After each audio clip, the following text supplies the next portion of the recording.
in our attempt to understand personality, we looked at various approaches, the Western perspective, and towards the end of the previous lecture, we also looked at the 4 different forces.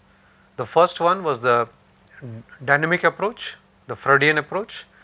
The behavioristic approach was the second one, humanistic approach was the third one, and the fourth force was transpersonal. And we also discussed that transpersonal psychology also took cues, they borrowed certain concepts from the Eastern philosophy and the concept of meditation, the concept of consciousness, okay, certain parapsychological phenomena. They are basically the rich wealth of the Eastern philosophy, and it did provide cue to people in the West who were engaging themselves in transpersonal psychology. We are not going to talk about various types of Eastern philosophy, but we would be talking about the Indian concept of personality. Especially you would realize that in our Indian tradition, personality, okay, what is considered as the distinct characteristics of the person, the words which represent them are either Swabhava or Prakriti. Okay. So, Swabhava would be the typical characteristics of the individual, and the human nature is what is called the Prakriti. The fundamental attribute of Prakriti is Triguna, which has 3 elements: the Sattvic Guna, the Rajasic Guna and the Tamasic Guna. And all these gunas have different roots, they have been interpreted differently, and the deliberation that I am going to make here is based on the work of Murthy and Kumar of 2007. Now, they say that Sattvic Guna, basically the root meaning is to be. So, being good, being pure, devoted, tolerant, having a state of mental equilibrium, mental control, intelligence, knowledge and determination. Rajasic Guna, the root meaning is to be dyed. Okay. So, it would have emotions, passion, pain, restlessness, drive, desire and envy. The Tamasic Guna, the root meaning of Tamasic is gasping for breath. So, characteristics like indifference, uncertainty, misunderstanding, illusion, inertia, fear, arrogance, helplessness, mental imbalance and inactivity, they constitute the Tamasic Guna. So, our Indian tradition says that Sattvic, Rajasic and the Tamasic Gunas, okay, they constitute the 3 Guna, 3 means 3, okay, and they are actually the fundamental attribute of Prakriti. Now, Sattvic Guna basically refers to goodness, harmony or essence. The Rajasic Guna, it refers to passion, mobility and energy, and Tamasic Guna refers to dullness, indifference and inertia. So, the Prakriti of the individual, the personality of the individual comprises of temperament, mental makeup and interaction pattern of the individual. Now, Paranjape says that gunas basically they constantly influence each other. When one dominates, the other one automatically recedes. So, there is a nice equilibrium that they maintain between themselves. So, if one goes up, the other will go down and so forth. And the changing nature of the gunas is because they reflect both the state and the trait. Remember when we were talking about the state trait theory, personality has been taken as trait factor that we discussed right in the type and trait approach, and then in psychology you will find a whole lot of description of the state. So, as of now you are in what state, that is the state component, and there is something that is already inbuilt in you, that is your trait component. Paranjape argues that the gunas, they have both of it, the trait part as well as the state part. Now, this is an interesting component. There is an overlap and slight distinction between the Indian concept and the Western concept. Having talked about personality and adopting various approaches to understand how personality evolves, Now we would concentrate on psychological assessment, which has to do with the assessment of the personality. Now, when we were going through major milestones, I said that see, assessment has always been a very integral, very strong component in psychology, and therefore assessment of personality has also been something which has flourished like anything. Till date it is on massive usage. So, when you look at the assessment strategies that are adopted by psychologists, two broad categories you will find: the projective techniques and the psychometric techniques. Now, psychometric techniques, what happens? You use some inventories, questionnaires, some schedules. So, previously when we talked about Catel's 16 PF, basically there were 16 different personality factors, and for each of these personality factors, okay, you would have a certain number of items, the questions to which the individual responds. So, psychometric technique basically adopts these tools, questionnaires, inventories and schedules, and you respond to those items, and accordingly a scoring is done and your personality is sketched. On the other hand, we have a very rich technique, what is called as the projective technique, where you are presented with an ambiguous stimuli, and as a person you are supposed to interpret that ambiguous stimuli and you respond to it. The idea is that while you look at the ambiguous stimuli, you basically reveal your hidden emotions and internal conflicts. Because it is ambiguous, therefore, you do not realize that it is basically your own inner conflicts, okay, and the hidden emotions that are getting reflected. Rather, you think as if you are making an intellectual attempt to decipher the ambiguity. The major projective tools: the Rorschach blot test, thematic perception test, sentence completion test, word association test. These are the projective tools. The famous psychometric tools, there are many, I am taking very few here. The famous MMPI, Minnesota Multiphasic Personality Inventory, 16 PF, we have talked about it earlier, we will again talk about it. The MBTI, the Myers-Briggs Types Indicator, and the Big Five. What we will do is, we will start with the projective test, and one by one we will go through the details of each of these tests, what actually they are, what they intend to do, and finally what is the outcome that you achieve out of them. So, let us first come to ink blot test. Rorschach, he came forward with this very test, and it is a very interesting type of a test for certain intellectual property issues. I am not showing you the card, but basically if you visit your lab and look at the card, basically you have a card like this, okay. On the two sides you have a bilaterally symmetrical type of a blot, okay. So, there are blots, ink blots, and these blots are bilaterally symmetrical. So, the left side and the right side would be exactly symmetrical, okay. So, what Hermann Rorschach did, he came forward with 10 symmetric ink blots, 5 of them in black ink on white background, 2 in black and red ink on a white background, and then the remaining 3 are multicolored.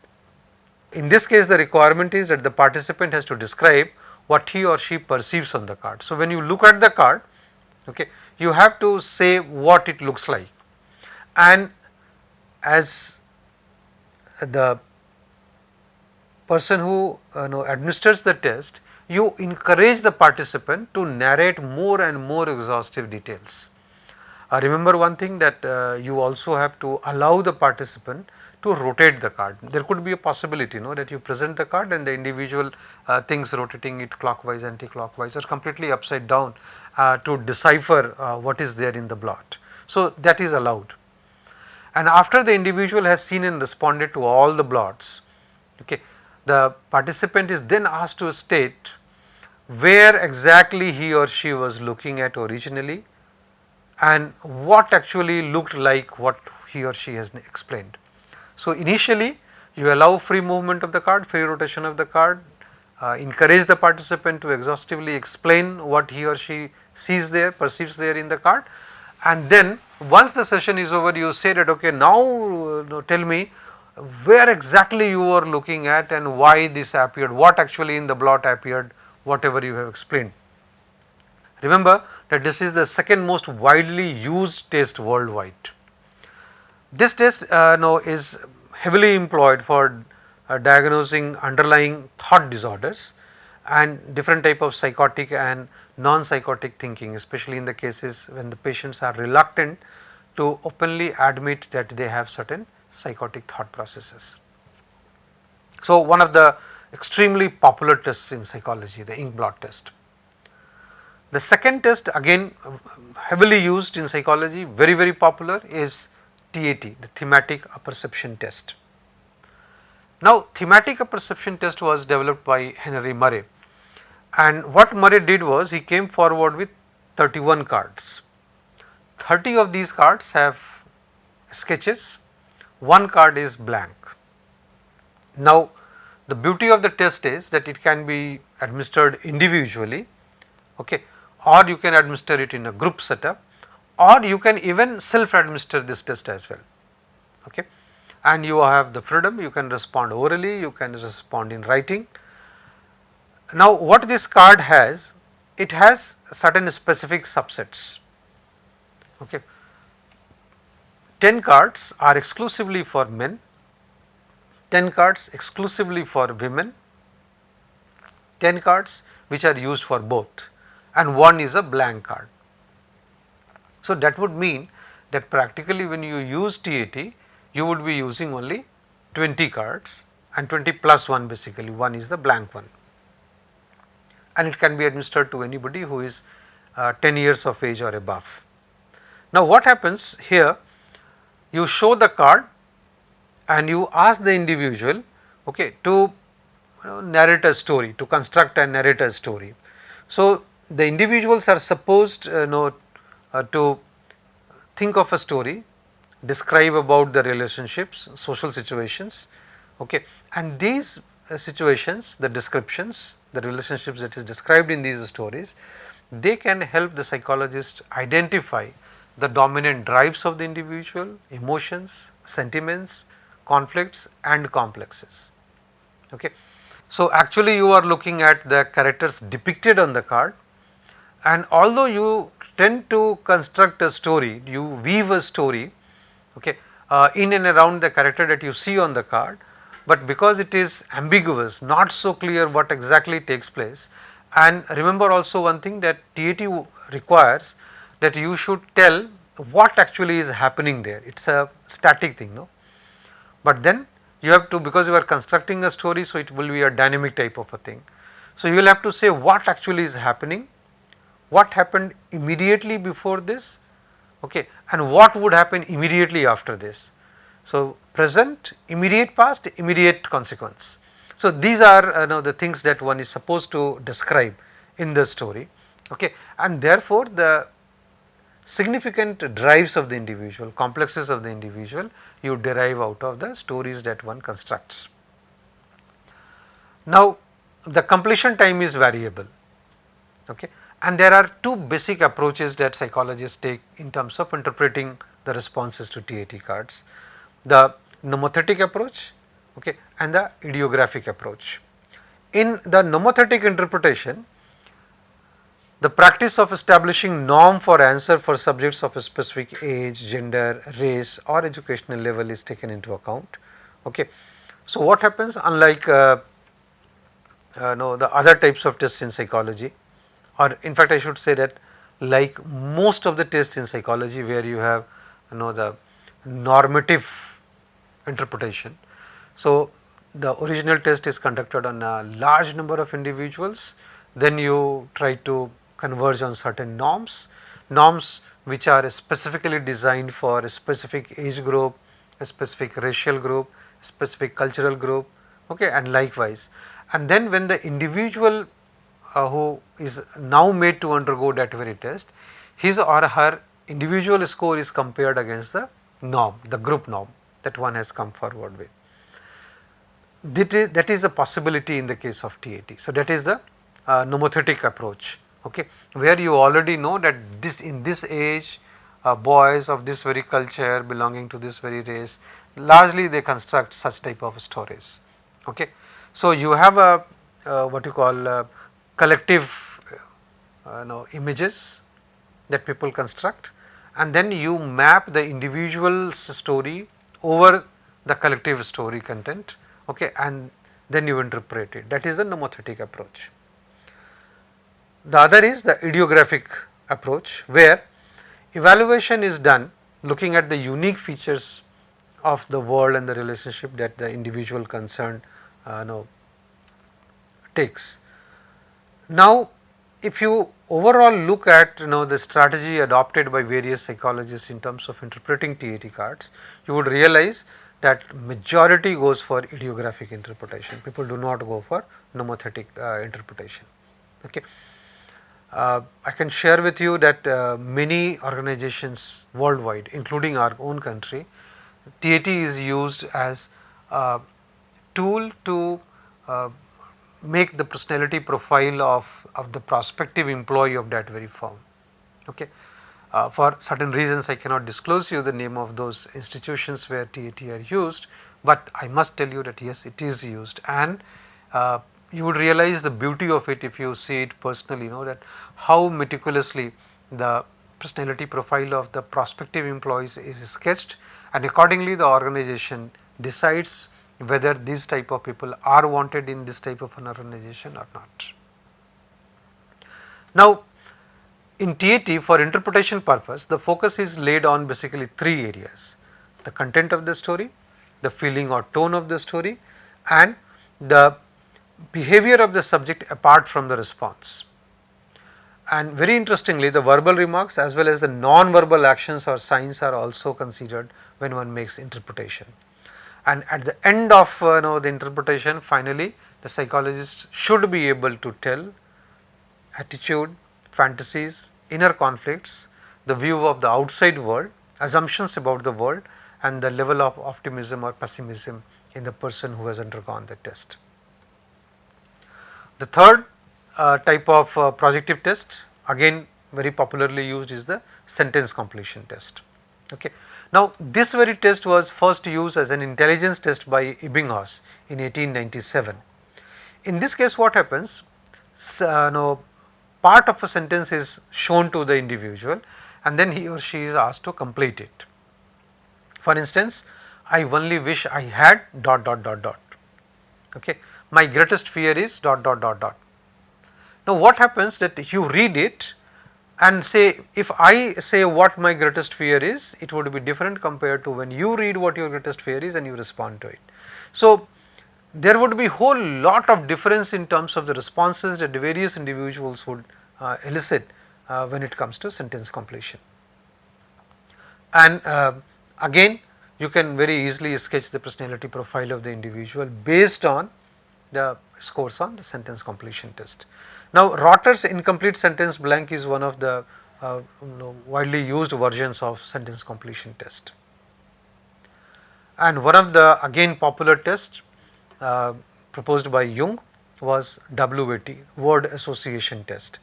Now, what Jung did was he identified 100 words which basically identifies abnormal patterns of responses. Okay. In word association test, the primary requirement is that the person who conducts the test will pronounce a word, and you have to immediately come forward with the response word.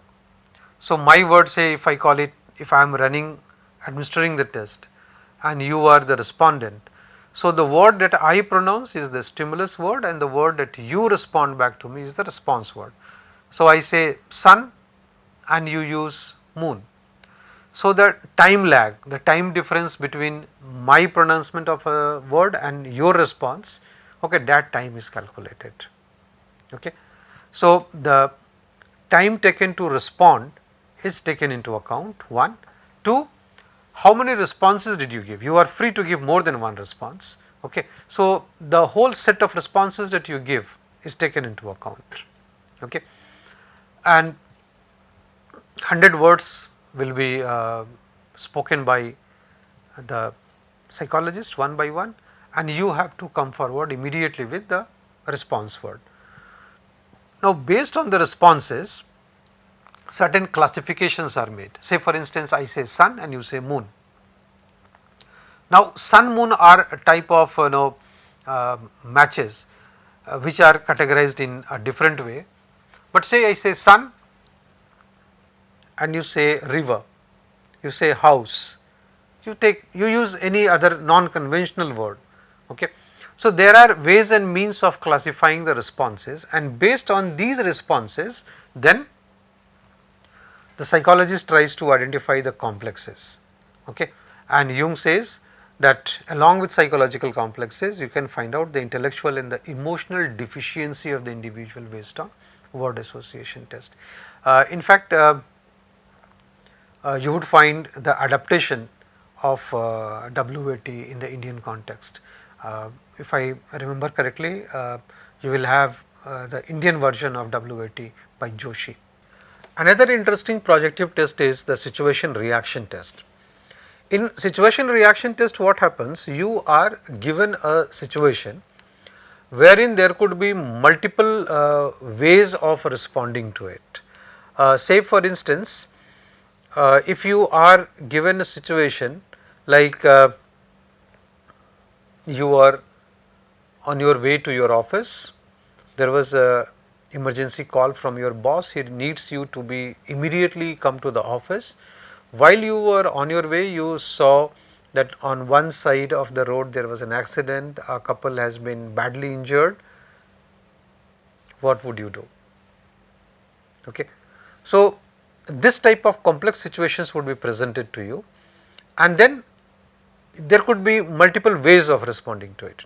One way could be that my boss has given an emergency call to me, I will rush to the office. The other could be that I will rush to the office, but meanwhile I will just dial 100 for the police to come and attend to the case. The third could be that I would stop, okay, and ask others also for a help. The fourth could be that I will stop and take these people to hospital. Okay. So, situation remains the same, but the possibility of the response varies. In situation reaction test, you will find two formats. The widely used format is when the situation is written, it is presented to you, you read, think and then you respond. In the recent time, you would find little change in that. The situation reaction test, the video version of the tests have been created. Okay. Even in our own country, I myself have created one video based situation reaction test, but for reasons I will not divulge the details of it. Basically what happens that when you read, you get time to think and you even rethink over what you have thought. So, meta thinking is also possible there. You want the true response to come, and therefore, when you go for a video based situation reaction test, you look at a video which is of a very short duration and you immediately respond to that very situation. So, this rethinking your own thoughts, that is taken care of to a much greater extent, and therefore, your true response is likely to come forward. Okay. And in situation reaction test, especially you will find people in the uniformed services, armed forces, police forces, okay, different type of elite services. Situation reaction test is one of the popular tests used worldwide for these type of people. So, this was the whole area of personality assessment using the projective techniques. In the next round, when we meet in the next lecture, we will be talking about the psychometric tools that are used for the assessment of personality.